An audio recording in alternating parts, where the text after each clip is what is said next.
All right, guys, this is Kelly from Heels, Deals, and Wheels Mobile Home Investing Course, and I have my little brother. This is the third mobile home that we actually repossessed. Actually, we didn't have to repossess this mobile home. The mobile home was repossessed by the park. The end buyers actually got kicked out by the park, and so they're no longer able to meet their obligation with us. So they're really going to get, a ding on their credit twice. One with the mobile home park, and then one with us, even though we haven't had any major issues with them. So this is a 2014 three-bedroom, two bath, and as you can see, there's my brother there. Hello, Joe. Mm. All right, and so he's just now getting to the home, and we'll have some video footage of the outside of the home as well.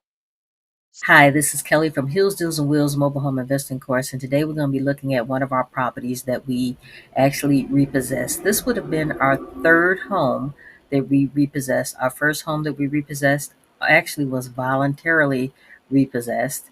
Our second home that we repossessed, actually, we had to go to court. And guys, when you repossess a mobile home, it is nothing like repossessing a single family home. Remember, mobile homes that are inside of a park are personal property.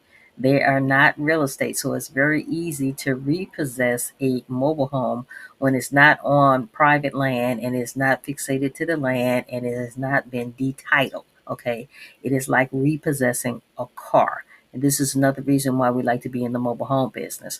The third mobile home, which is this mobile home you're going to be looking at today, we actually did not have to repossess this mobile home. Actually, the park repossessed the lot that it sat on. And what do I mean by that? The tenants actually, and I shouldn't call them tenants, the end buyers actually got evicted from the park because they were behind on the lot rent for 3 months. Now, let me tell you something about these end buyers. They were wonderful end buyers. They never caused us any issues. Even up until the day they got evicted outside of the park, they actually were still current on the payments that they owed us. However, they were behind on the lot rent. So that is a big, big no no. So they were behind on lot rent for 3 months. So roughly that was to the tune of $3,200 that they owed to the park. Okay.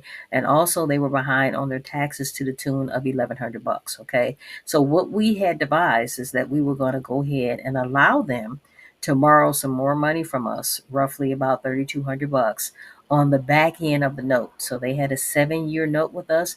They were roughly paying $620 per month to us. And like I said, they have never missed a payment. Okay. About 2 years ago, they fell on some hard times. And what happened was they were behind on their taxes. They wind up contacting the property tax collection people, and they wind up putting them on the payment plan. So they got caught up on the taxes. But here recently, now they're behind on the taxes as well to the tune of roughly about $1,100. Okay, so what happens, guys? We didn't actually have to evict them. The park evicted them. And what happened was we were going to try to stop the eviction. However, the end buyer no longer wanted to work with us for some reason. Everything that we devised, she was so interested in. Oh, how much is the interest rate is going to be? How many years do I have to pay the $3,200 back, guys? She had no other avenue but to work with us, and for some reason she refused. And then later on, she was like, "Okay, I'm going to go ahead and sign a new promissory note." And I told her that is out of the question. We no longer want to work with you. And on top of everything, guys, she wound up telling us the wrong date of the eviction hearing. Okay. And that was like the nail in the coffin. We did not want to work with her anymore. So we decided that we would go ahead and let the park evict her out of the park. We got our home back because we were able to pay the back lot rent, which was basically about $3,200. And as of today, we're going to have to pay the $1,100 in back taxes that she owes in order to get the mobile home back into our names. Now, since we are going to be getting the mobile home back, normally the lot rent is going to be $779. However, since we're getting our home back, the park has gone up on lot rent to the tune of $830. So it's no longer $779. It's $830. Okay. We would love to move this mobile home somewhere else. However, the mobile home is a bit on the larger side, and it's hard to find a mobile home park that will accept it, even though it is a 2014 14 mobile home, 3 bedroom, 2 bath. So we're having a little issue finding a large enough space where this particular mobile home can go into. And we also want this mobile home to go to a park where Section 8 is booming. Okay. So I have created a mini course. And in the mini course, guys, it talks about how you create notes. It talks about how you find Section 8 for your mobile homes. And it talks also about how to find mobile home parks that allow for renting.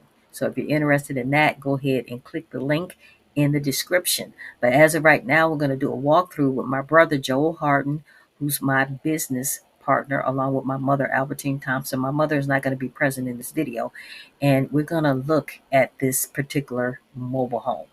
Another thing, another issue that might be going on with this particular mobile home, and we have to consult with one of our mini AC technicians, is that the AC might have gone out.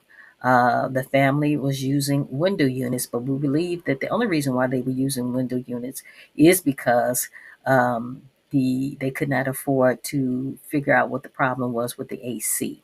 So we might also either sell this mobile home, doing seller finance with somebody else, asking for a large deposit, and then go ahead and asking the end buyer to make payments until this mobile home is paid for. This mobile home, guys, we only paid $9,000 for the mobile home, and we did another $5,000 worth of rehab. And as of today, the previous end buyers paid us over $30,000 in payments. So this mobile home has been paid for already. Okay. And so basically, in a nutshell, guys, when you're selling financing and you get your mobile homes back, you're rinsing and repeating. So what we're thinking about is going ahead and selling this mobile home for very low, ask for a large deposit, and then ask for monthly payments from the end buyer. And that's another thing that I teach you in the mini course. Like I said, if you're interested in mobile home investing, if you're interested in my regular course, there's a link in the description. Or if you're interested in only learning about Section 8 in mobile home investing, or you're only interested in finding mobile home parks that allow for renting, and then if you're only interested in creating mobile home notes, guys, go ahead and click the link in the description, and the links will be there for all the courses. Okay, so let's get to the video. So our dilemma right now, we're trying to figure out if we're going to keep the home and sell it, finance it, move the mobile home, or move the mobile home somewhere where we can rent it. But all in all, not a bad looking mobile home. Um, we would sell it as is if we're going to sell or finance it. They took our stove and our refrigerator, no big deal. We didn't pay a whole lot of money for it. They actually had their own stove and refrigerator. So my brother's doing a very quick walkthrough. Joe, you want to talk? This is the master bedroom. And this is the master bedroom. This is the bathroom. You know, this would actually be an easy fix because there's nothing really wrong with the home. All you have to do is paint the walls. It's actually like two small holes right there. But as far as the ceiling, you can see that's perfect. The doors, a quick paint job on that. This would be like the easiest fix up probably ever. So nice. The cabinets are good, great shape. It's like two soft spots in the floor. I don't know if you can see this right here. This part is actually coming up right here, and this is the entryway to the front door. So as you can see, it's real. Like you Wow. probably can all go straight through there. See if I can lift it up. Yeah. I said door needs painting. Other than that, some more little soft spots in the floor, but I don't know what this is right here. This might be some more. Yeah, it looked like it's Like mold. I said, but other than that, this is like an easy fix up. But depends how far you want. If somebody actually want to make us an offer, we can't refuse. So, Hey, Joe, is yeah, anything going on anything. with that closet in that last room?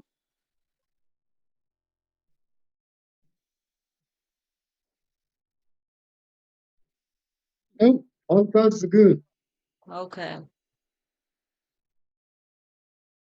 Yeah, and even like the floor, that's not a major problem. Right. Ours off the bathroom is a great shape. The The hubs got cracked up. I looked at that before. So, like I said, other than that, it's a small little roach problem, but I've seen way worse. I've only seen one roach since I've been here. But Okay. other than that, well, I see a couple of baby roaches, but we know how to get rid of that ASAP. Right. So that Yeah. is not a problem. Hmm. And the AC, like I said, the AC wasn't working. It's the AC system that definitely needs clean. And we can see if we can actually get this AC system up and running again. But it's a structurally sound house, and the walls are in great condition. Like I said, wash these walls down real quick and paint. It's an open canvas, so you can't really mess anything up. Right. So, Joe, can So, you give us a walk of the entire outside? And plus, guys, there's a very nice deck there. Joe, did we? I forgot. No, we didn't build that deck. That deck already came with the home. no, this deck was actually here prior to that. As you can Right. see, it's a nice home, nice deck. You need a new screen door right here because this is broke off. But this was broke off a while back ago, so they just didn't, had a chance to repair it. There was a lot of garbage out here. I guess people came out here and helped themselves with what they wanted. So I'm gonna just clean this up a little bit of some stuff I can go in the garbage can. Other than that, the rest of this stuff will probably be gone next go round. Okay. Like I said, it's a nice home. Definitely nice home. Somebody would definitely buy this as is. Yeah. Yeah, anything too. But we also can, like I said, fix this sucker up and the skirts are in great shape. They just need to be washed down real quick. Right. And guys, if Other we than try to that, sell it, as is, we're not doing any of that. That will be the end buyer. So mm-hmm. that wouldn't be our problem. That would be the end buyer. A little fungi on his back door real quick. Nothing. But like I said, it's structurally sound all the way around. Like I said, we definitely can move it and start over somewhere else. Get that income coming in for a lifetime. True.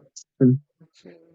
if we wanted to, we can actually paint these shutters. That'll take all of 5 minutes to paint these shutters to bring some life back into it. Hmm. Yeah. But especially this deck. The deck is in great shape. Yeah. The front deck and the back deck is in great shape. Uh-huh. There's a couple of these are kind of loose, but I can get my drill and tighten that up. So, Yeah. guys, But this is putting lipstick on the pig. oh So, yeah, this is definitely lipstick on the pig. This is like an easy fixer upper. Easy figure. The only concern would be the floor. and the AC. And the A, well, we already got an AC guy. Yeah, we got several AC So guys. yeah, we got several AC guys. So go put another AC system in here. Wouldn't be anything. So Right. and if we Okay. did move it, I think I would exterminate it first here, so we Uh, don't drag nothing with us. right. Bring no family members with us. Kill everything that's here and make sure it's dead here, and start from scratch at the next home without having to deal with those roaches. Because if you had roaches in one area and you drug them to the next spot, they're just gonna multiply. So, Yeah. like I said, overall, it's a nice house in and out. If you take a look at some of the houses around here, some of them are better shaped than others. You can see that's an old house. Look at that roof. Look at Right. this house. These houses are way older than the one we're standing in front of right now. So look at that piece of crap all the way down there. Good Lord. So the Okay. hell happened to that? And let me take a look at this roof. This roof, I didn't see any leaks inside the roof, so that's a plus. But I wasn't even for sure if this house had shingles or not. Let me see. Yeah, it's got shingles. Let me see. Yeah, yeah, I got shingles. So that's a plus. So it's up to really just making a business decision. Can you still see me? Yeah, I can see it. Oh, it's up. I guess it's up to making a business decision to see if we're gonna keep it or not, or just flat out sell it. Yeah, excuse me with this hat on, y'all. It's 110 degrees out here. All literally. right. All So right, bro. okay We'll talk then. about it. Okay, well I'm gonna clean this garbage up real quick and throw these locks on the door, and then you want to call me back? Yeah. All Okay, right. like, Love all right, you. bye.